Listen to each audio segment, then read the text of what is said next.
Hi, I'm Bybreen Samuels, your tech translator here at the Smart Years.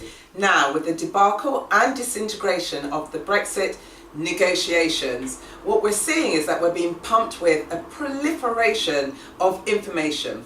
A lot of it false, some of it may be true, but we are actually in a position where we can't quite discern that. Hence the rise and the expansion of fact checkers.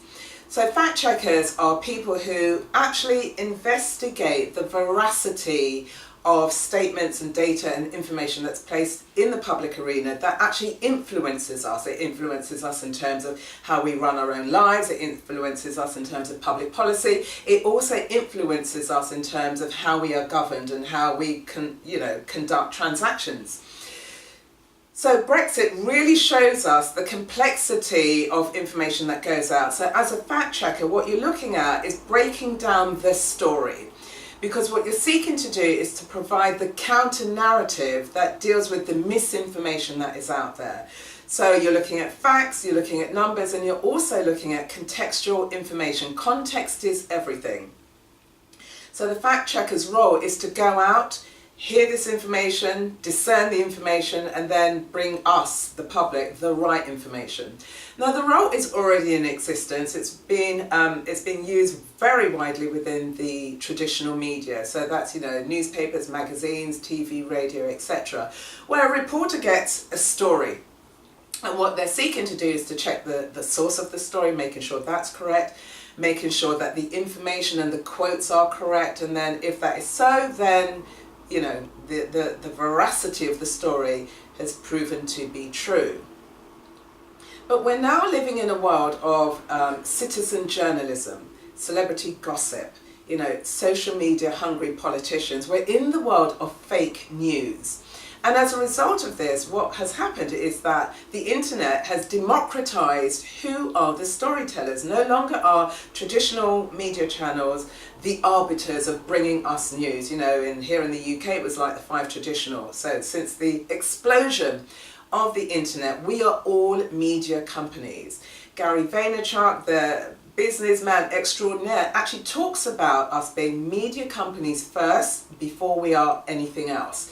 So whether we're an independent person looking to develop a personal brand or a business brand or a political brand, we are all media companies. And as a result of this, it's incumbent on all of us to take responsibility to ensure the information that we put out is factually correct.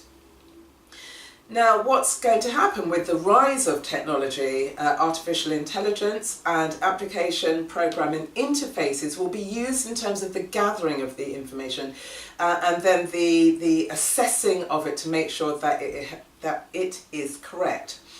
And so with this rise of fact checkers, it has actually led to the launch of the Independent Fact Checkers Network.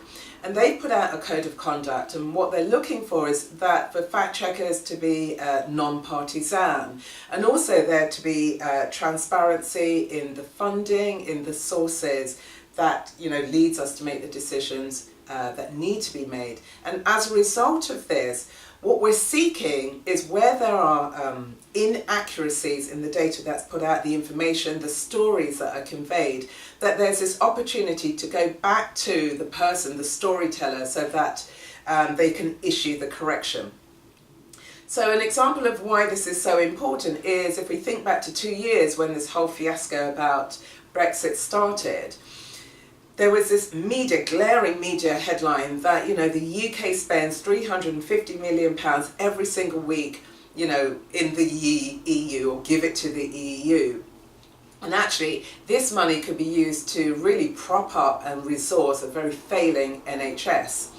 So the information went out, people were then committed to that piece of information. And so when we tell stories, when we share information, it's instantaneous. However, it takes quite some time for the facts to be checked, to be verified, to be double checked to make sure that they're correct. In the meantime, people are already committed to the first piece of information.